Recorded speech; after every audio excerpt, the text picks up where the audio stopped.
Hello, and welcome to Discovering True Health, your weekly deep dive into health and wellness. Thank you so much for joining us today. Don't forget to hit the subscribe button to stay up to date on all our upcoming shows. You can also check out additional information on our website, Instagram, and Facebook. All those links are below. Now, recent research shows that 1 in 10 people experience gastrointestinal symptoms after a meal. And over the last decade, the amount of people experiencing these issues has been exponentially increasing. So today on Discovering True Health, we're going to be talking about what can affect our stomach and our gut health.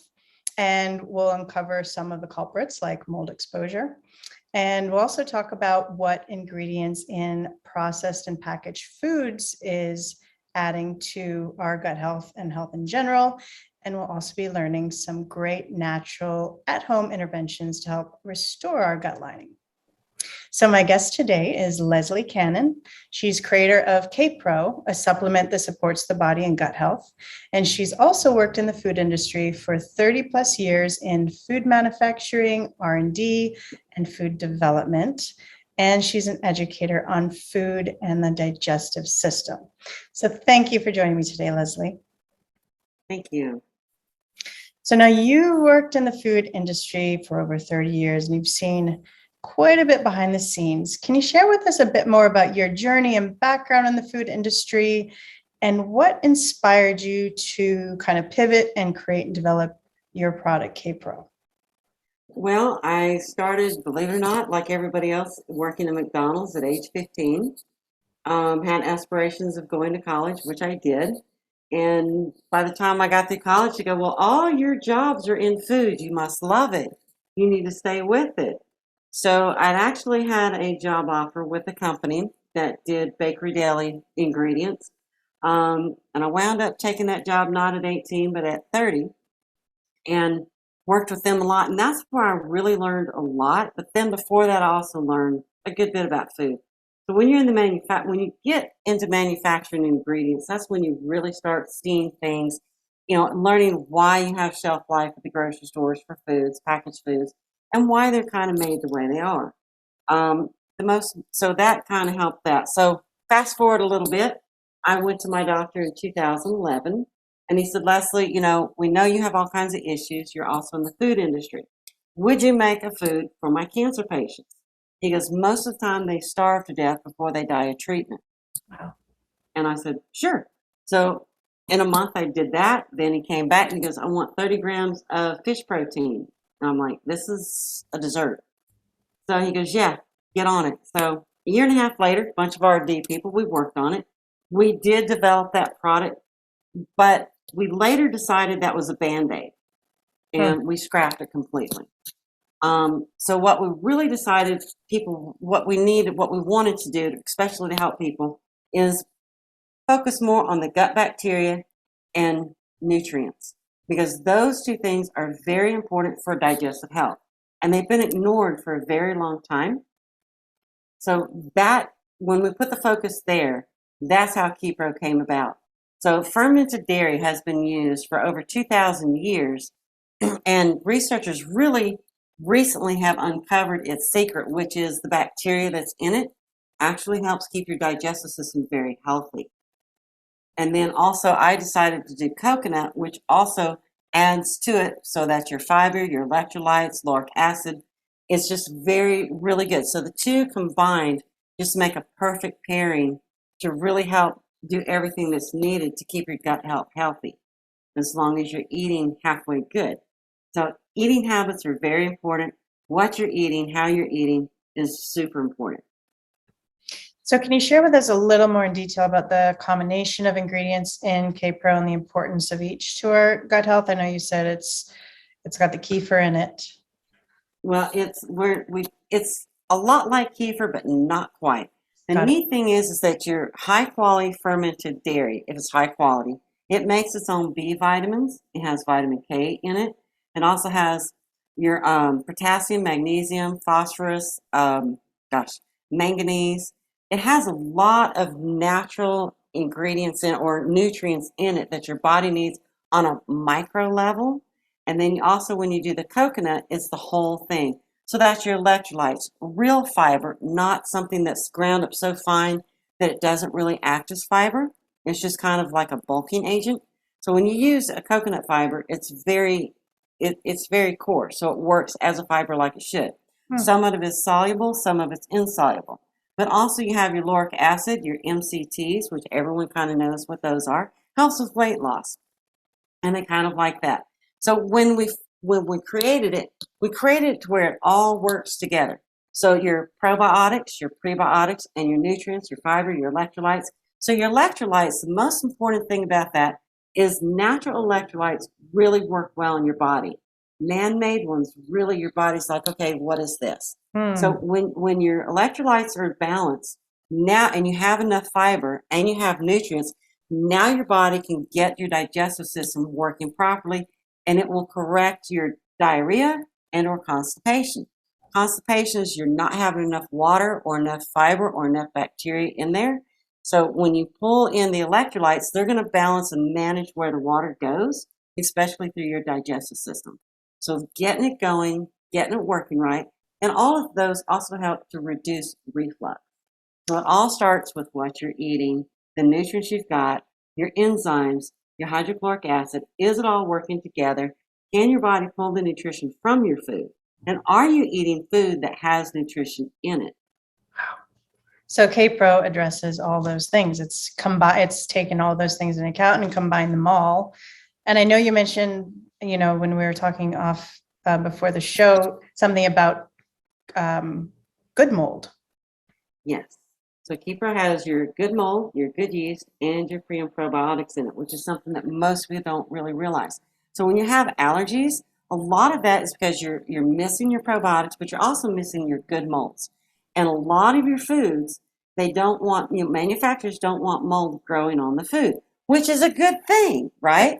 Right. You don't want to buy bread and a day later it's got mold all over it. But at the same time, it has something to stop the mold from growing. So it's kind of like a double-edged sword. So buying things that have less preservatives in it, that have less emulsifiers in it, those are the main two culprits for really messing up your gut bacteria. Your packaged foods do not have a lot of nutrition, and they certainly don't have enzymes. Yes, your body makes enzymes, but natural food has enzymes specific to the food to help break it down.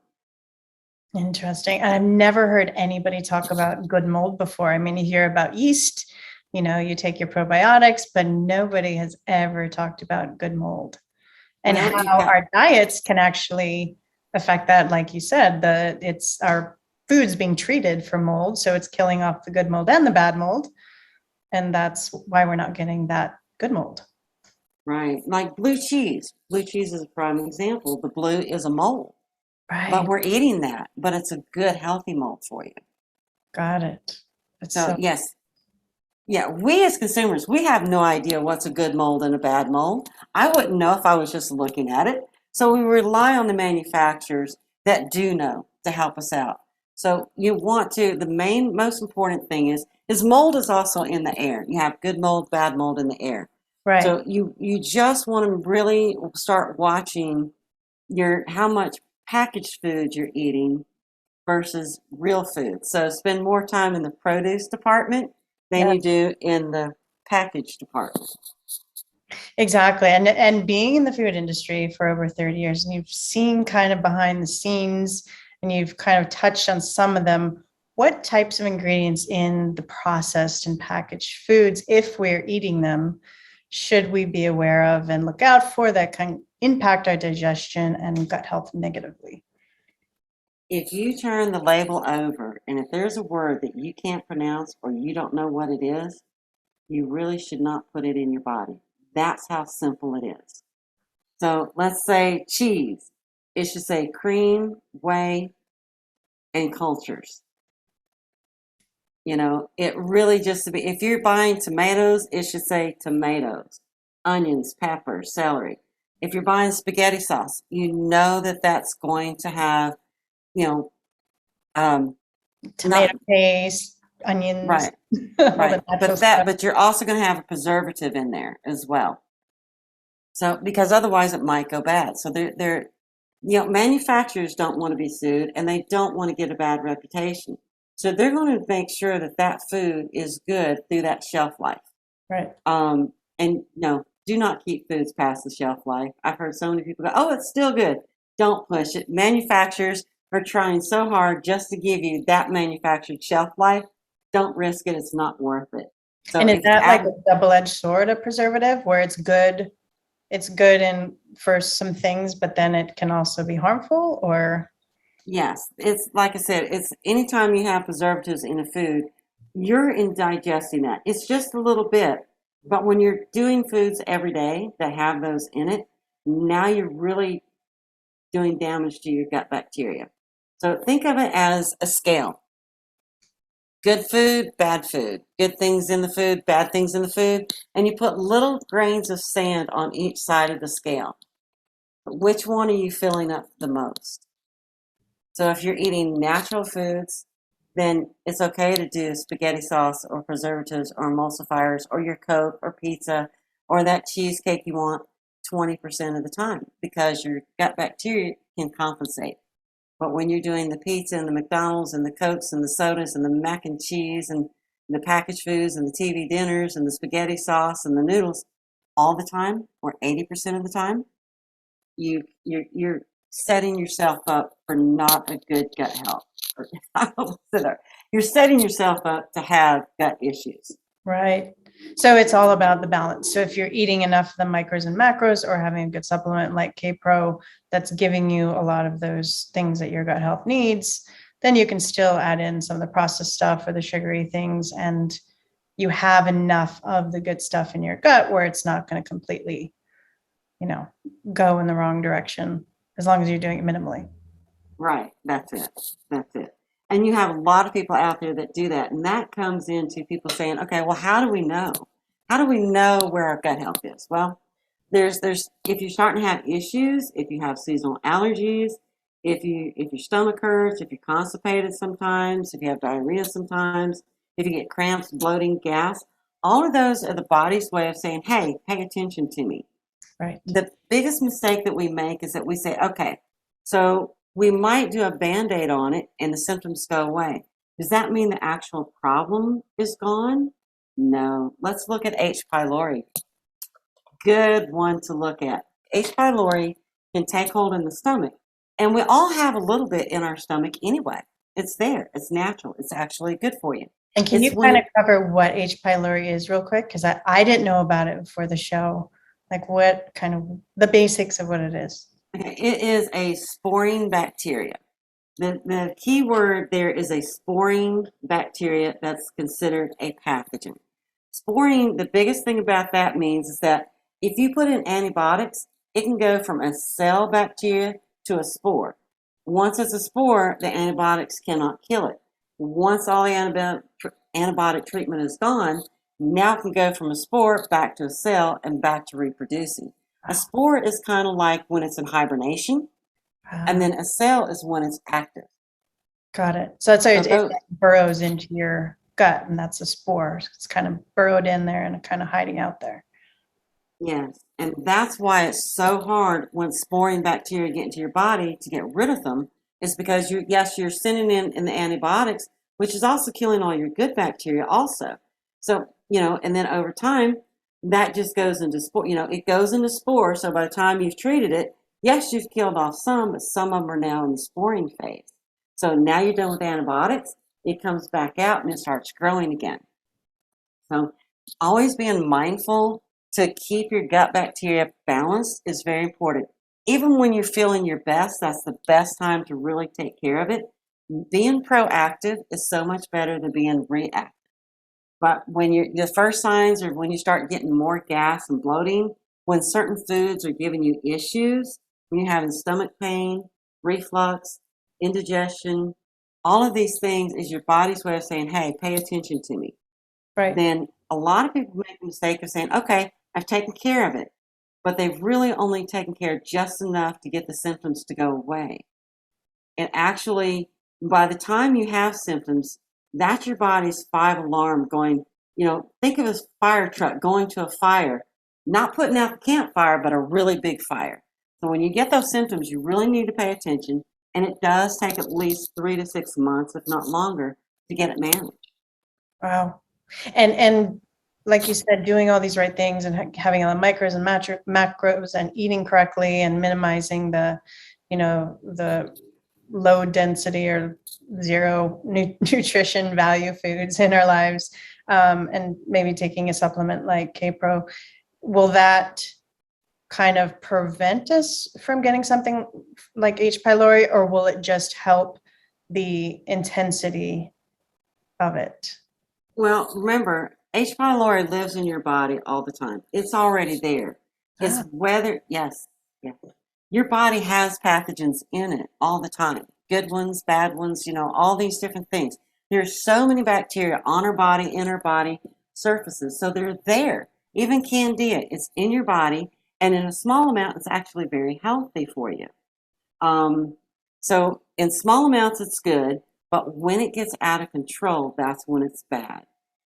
So you want to kind of manage. So that kind of goes into pHs, which really gets complex and complicated. So we won't really get into that. Yeah. It's more of just remembering that you need a lot of good bacteria in your body. You need a little bit every day. Right. So that when you're getting that, now it's going to keep growing. It's kind of like there's a saying, your habits become your future. So if you have good eating habits, then good health is probably your future. If you have bad eating habits, then that's probably going to be your future.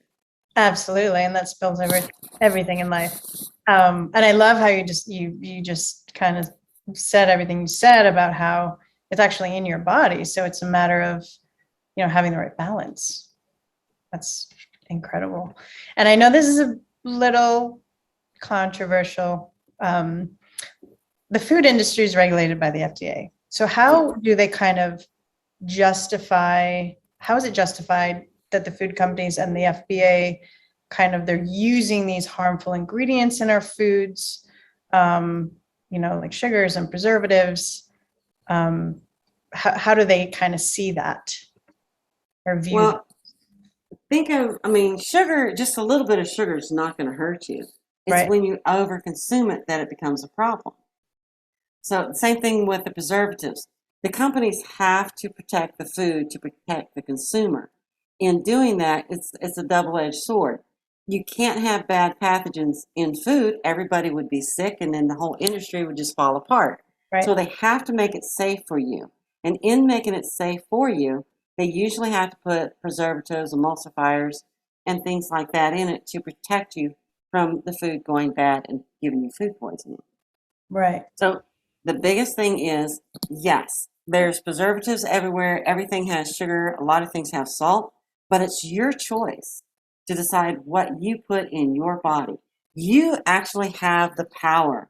So if you want the food industry to make more healthier food choices and you'll pay more for it, they will do it, because when you stop buying this and you start buying that, the industry will change to that. It still is the end consumer. In America, we still have a lot more of the, but it's cheap and I like it mentality versus, yes, quick, cheap, and easy. We are so guilty of that. And we need to be more focused on, do we want cheap and easy, or do we want our health? Absolutely. And I love that, because it really is. It comes down to, us having our own knowledge, because knowledge is power, and making the choices ourselves. Because yes, there are packaged foods and they have things that can be harmful to us, and in small doses, maybe not as much, but in large, if we're eating them every day, maybe more so. But we have the choice to what we put in our body and to gaining our own knowledge. So. Right. And manufacturers will not make what doesn't sell. Right. Think of it that way. Yeah. Absolutely. Now, you talked about good molds. What about bad molds? Because I have several friends that have experienced this, and I feel like it's not something most people are kind of aware of. So how does the bad mold exposure affect our gut health? It really can. Of course, it's not just the molds, but it's a lot of things. But mold can really get in there and just really wreak havoc in your stomach. It can change the whole, what we call the environment. Just trying to keep it simple. So in that you have your pH balance, you have the lining, you have your bacteria, you have your molds, you have your yeast, and all of these work together to a point. But when you get too much of one thing, let's say bad mold, that's going to, again, just like H. pylori, become more predominant, which is going to take over more. So the way I like to say it is, think of it this way. You have gut real estate. And if the bad things have too much of the gut real estate, then bad things will happen. If your good bacteria has more real estate, good things will happen. So it's the same thing with mold. Mold issues are, that can get into your lungs and really give you respiratory issues, head issues, stomach issues. It can really spread a lot of places in the body and really wreak havoc. And it's hard to really pinpoint sometimes. Some doctors, it takes a long time for them to pinpoint what exactly is the culprit, how they need to treat it, and where exactly it is. Because I suppose some of the symptoms are similar of mold exposure, similar to IBS or stress, or it's kind of all the same set of symptoms. Yeah, it really is. And that's where, there's the doctors do not yet have the ability to put something in your body and come up with exactly what's wrong with it. They do their best. I mean, it's just like anything. It's an industry. But they can't just open you up and, put swabs in there and test for all these different things. They just can't do that. And these things spread and they go through parts of the body doctors can't even get to for testing. So they have to sometimes they have to use their best educated guesses. And yes, a lot of things will masquerade symptom-wise as something else. So the doctors might be trying to treat you for this when it's really this over here. But once we focus on taking care of our bodies first, we can then begin to eliminate that, getting into that category. But mold exposure also is in your home. Bad mold is in your house. So if you have molds growing inside your walls, so if the humidity is not right, if it has too much moisture in it, bad mold will grow and you're breathing that in. And it's going through your nose, through your sinus cavities, your mouth, your lungs, your stomach, everywhere. So bad mold is very serious. Black mold can be very dangerous. In fact, now if you have black mold in your home, they will almost condemn it. Wow. It's that serious. So yes, mold can be very bad. So you want to keep that mold exposure down. But then again, you want to keep good molds coming in. Right, which is a very new thing for me today. I love this. I love learning new things. There is good mold. There is good mold. So basically, it's like we can have mold exposure, but it's, it's still finding that balance. It's still making sure we're feeding our bodies all the correct things to keep it in balance, even though some pathogens or mold exposure happens, we have enough good stuff to kind of sort it out. Well, you have something called an immune system. Yep. And your immune system, believe it or not, has a lot to do with your gut bacteria. Because bacteria goes after bacteria, mold goes after mold, yeast goes after yeast. So when you have enough of the good things, that makes up your immune system, or at least about 60% of it. That's a lot. So when you take care of your gut health, you're also really taking care of your immune health. So when you get a little bit, and our bodies are miraculous machines. They're designed to have that little bit of bad come in and your body go in and attack it and get rid of it. Boom, and you're fine. So, but it's when we're not taking care of our gut health, we're not taking care of our immune health, that's when we have, issues. But then again, we've also been kind of brainwashed that, do what you want, live your life, you get sick, go to the doctor, they'll make you better. Right. And we have forgotten, and we really need to retrain ourselves, and we really need to train our kids that our health, our body, our responsibility. And take care of your body, and your body will take care of you. So when your mom and your dad and your grandparent, oh, you shouldn't be eating that. That's because they knew back then, a long time ago, they didn't have all the medicine and the miracles, of doctors that we have today. Right. So we, back then they took better care of the health because they didn't have it. They didn't have all the wonders. So we've gone so far the other direction that now we need to start, backtracking to go, I think eating healthy is a lot better than getting sick and paying. And it's actually eating that more expensive food is cheaper than the medical bills because you're happy, you're healthy, you're enjoying your life, and you're saving your money. Once you get sick, your life is miserable. You're spending money at the doctors, insurance, and it can get really pricey. Yep. Health is the first wealth. And it's so true. We really have gotten to it's kind of like we were talking about the way we eat, fast and cheap. And, now it's the healthcare is kind of like, okay, give me a pill, give me a Z-Pack, give me a, take a pill, pop a pill. But yeah, we really need to kind of get back into this. All right, let's focus on prevention. All right. And wellness. That's really where it's at. And why do you think the amount of people experiencing these stomach issues have been exponentially increasing? Because they're exponentially eating more of the 20% foods instead of the 80% foods. I mean, and you can see that in correlation. I'm in my 50s, but when you look at the 30-year-olds and the 20-year-olds and even teens now, most of their food is packaged fast food. Cooking is not something that our culture now makes important or a priority. We go get a job, get the education. Don't worry about the food. Don't worry about learning to cook. Don't worry about laundry. Don't worry about balancing check, but worry about getting that college degree and getting that job and enjoying your friends and getting that car and having that house. But when we don't take care of our bodies, we're not able to do those things. Absolutely. We need to get that back. The other part of it is that everyone's trying to make everything so convenient. The one neat thing about KePro and your body that you need to think about, your first line of defense is your mouth. So when you take a probiotic pill, you're bypassing your mouth and your throat. And your mouth has a your mouth has all this bacteria in it, and it has saliva. So you're thinking about the biofilms. So the biofilms are the coating inside your organs, but your mouth, when you breathe in, that's how bacteria gets in. That's how viruses are getting in. You're breathing them through your nose, or you're taking them in through your mouth. You're touching something and putting it in, or you're just breathing, talking, and they're always coming in. They're everywhere, so you can't really avoid it. So you want to eat your probiotic foods. That's why KePro is a smoothie. It's also customizable. So the probiotics start in the mouth.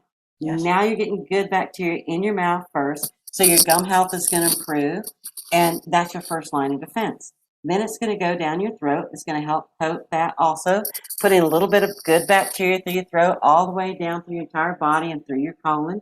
So it's going through the entire body. That's the beauty of eating your probiotics. They also are protected in the food matrix of KePro, which is a lot of the magic. So most of your pills are just what we call bare and naked, poor little probiotics. You just left them, and think of it naked and afraid. That's how I like to think of it. Those guys are thrown out there with hardly anything, and it's very hard to survive. And you hear about people talking about, well, do the probiotics really survive your stomach? If they give them the tools that they need, oh, yes, they can.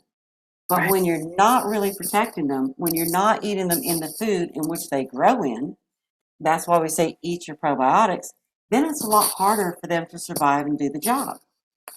Right. And I think a couple of points, it's amazing you talked about, your mouth probiotics, because I just learned about that recently. I'm like, nobody's ever talked about mouth probiotics before. And I've recently started taking some of those, and it makes so much sense because that's where everything starts. Everything comes into your body.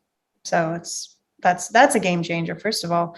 And also talking about, I think the probiotic industry out there gets so confusing because there's so many options and there's so many different types, and 5 billion of this and 6 billion of those strains. I mean, how do we sort all that out? Like what's kind of the right mindset to make a choice with a probiotic?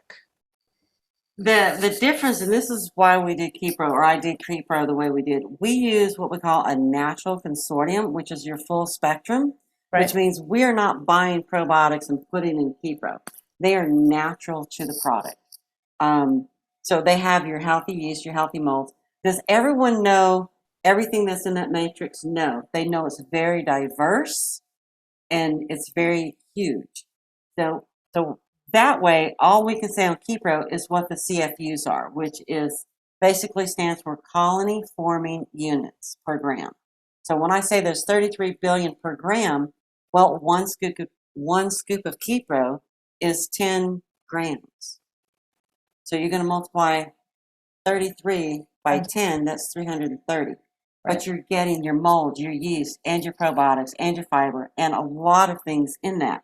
Now, yes, I've read the science, and when I first started doing this, before I ever went into the kitchen to even think about doing KePro, I read all the bacteria strands, was watching all the science, and what science does, and this is what's important to remember, a scientist's job is to focus in on a tiny little thing and learn what that tiny thing does.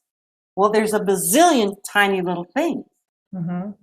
And each one may do something very different, but some do the same job. So when someone says, well, this strand, because scientists said this one, well, you need just more than a few. You need to eat foods that are so diverse, that you're getting everything in there, not just a few cherry-picked ones. Right. Your immune system needs as much diversity in bacteria, and our scientists, we have just barely touched what we know about the bacterial world. Yep. You think about sands on a beach, bacteria is about the same thing. It's just huge, and there's so much of it, and we've just begun to learn about it. So it really is new in that area. So I would say you want as many diverse foods, as diverse bacteria as possible, and you want to get it from natural foods. Now, if you're trying to get that from a grocery store, that's probably not your better source. But people who have a small business and they ship it to you and it's done a certain way and it has a shorter shelf life and it's refrigerated, those things mean it's more natural. Because the more natural it is, the more fragile it is. And that's a big difference. Your food industry has had to do away with a lot of what's naturally in food to give people what they want of shelf life and durability, make it shelf stable. So there's always a trade-off. Right. That makes sense. And also, the importance of having a liquid. That's a big one because a lot of them are in these capsules. So yes. And the ones that, they say, oh, but it's ambient, they can survive it. Well, depends. There's a lot that goes into that. I personally like refrigerated ones because they're more natural. When you start trying to take a natural product and make it ambient, there's some science going in there. There's probably some chemicals in there somewhere. Right. So KePro has no chemicals, no preservatives, no GMO. The bacteria has not been monkeyed with. They're not patented. That's another thing. A patent, anything, means that it's gone from a natural state to where man has altered it. Got it. And I think we have learned that when man decides that we know better than nature, there's usually something not quite good about it. No, there's something nefarious in there. We fall short somehow. Right, especially when it comes to food. Yes. And natural bacteria. Natural food and natural bacteria is going to be better than the patented ones. So it's basically probiotics like yours that you use the whole food, not sitting there taking a food and pulling little pieces out of it, because that way we're not getting the whole spectrum within a food that's, made by God. That's everything that food needs. And, combination of everything that kind of supports our gut health, based on all your research. That makes a lot of sense because it's like, the holistic approach versus the, like you said, cherry picking or pinpointing that let's pull these little things out.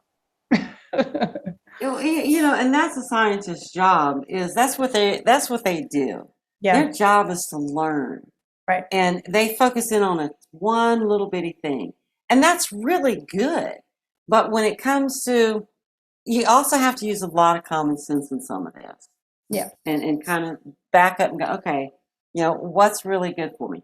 So when you think about sauerkraut, fermented food, cultured butter, all of these are going to have cottage cheese, sour cream, kimchi, kombucha. All of these are natural foods that have been around for thousands of years. And these were the foods that people used to keep their gut bacteria in balance and healthy. And it worked. Absolutely. I had a show with somebody who's a specialist in Ayurveda, and we were talking about this, how, back, I don't know, 50 years, 100 years ago, we all lived on our farms and we grew our own food. And then, the industrial revolution came, and now we live in cities and we live in suburbs and we don't live on our farms anymore. And back then we used to eat those fermented foods daily, like cottage cheese and kimchi and all those types of foods. And now we don't. And that's a big difference between our health then and our health now, and all these health issues and gut issues and stomach issues we're seeing now as we're missing the fermented foods in our diet. We really are, and we're really overdoing the 20% foods. We're giving our kids sodas at a very young age. We're giving them chips, Little Debbie's. Yes, I like Little Debbie's too. I like my Coke. I like my chips. We all do. Right. But it's managing how much we're eating. We're keeping it down to that 20%. And yes, when your gut bacteria swings too far over to bad, you're going to get food cravings. It's going to make you crave that soda and crave that sugar and crave those carbs. And that's when when you start getting food cravings, that should be your first signal of, okay, this is not healthy for me, but this is also saying my gut bacteria is not where it needs to be.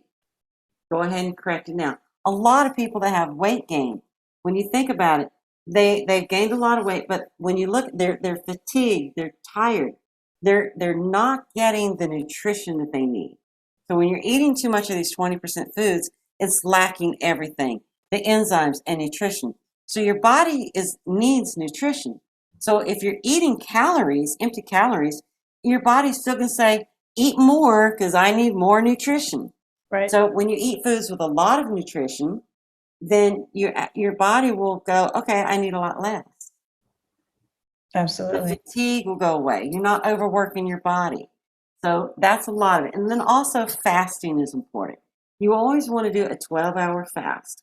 So if you eat breakfast at 6 o'clock in the morning, have dinner at 6 o'clock at night, take a short little walk before you go to bed, and it helps get your digestion going, and same thing in the morning. Before you have that cup of coffee or that KePro smoothie, go walk down the street and come back. Get your digestive system going, which helps with getting everything going, which boosts your energy, it boosts your metabolism, and it boosts your health. It's just really about lifestyle. Yes. And what would you say kind of your top 5 kind of lifestyle shifts that we could all make if we're having some gut issues, or if we just want to keep our gut as healthy as possible? Well, of course, I'm going to say get on KePro, because that's going to help get your gut, get that started getting rebalanced. It's also going to give you a lot of nutrition plus natural B vitamins, and your B vitamins are going to give you that energy. It's going to also help change that mood of the, I'm just tired, to, oh, I feel good. Yeah, maybe I will take that walk around the block. And then a month or two later, maybe we will go to the gym and start working out. It's getting your body the nutrition and the probiotics it needs to have the health to help yourself. That's one of the best places to start. Got it. Yeah, absolutely. Now, for those that want to check out KePro, where can we find it? And do you have any other great resources on gut health that we can all check out? Yes, KeProForYou.com. I have plenty of ebooks on there, from commonly asked questions about KePro to IBS, acid reflux. There's a whole little library in there for a lot of different things: diarrhea, constipation, gut health in general. I have blogs in there that go over candida, how it affects PMS, and all these other things. So it's just a really nice little library of learning. But you can also purchase the product. But because it's so new and different, everyone's like, lots of information. So there's a lot there on the website. And then if they start taking KePro and they're having issues, we also do have a couple of health coaches. We're training a few more that can really help you get over the hurdle and get past some things. And a lot of it is KePro can we also have the KePro challenge. So if you take KePro and you're having negative symptoms, that means you really need some gut health help. If you take KePro and you're not having a whole lot of symptoms, then you can probably do it yourself. But if you're one of those that needs help, reach out. It's on the website. We have 2 health coaches there. You can reach out to them and they'll be more than happy to help you.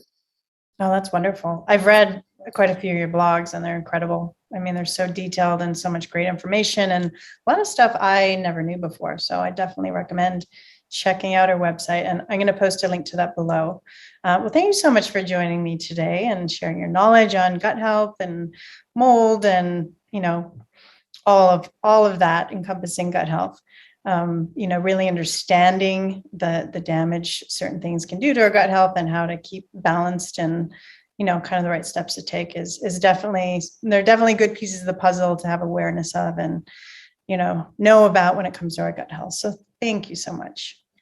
Thank you so much for having me. And my last words are take care of your body and your body will take care of you. Remember, knowledge is power. The more you understand about your body, the better you're able to stay healthy and prevent disease.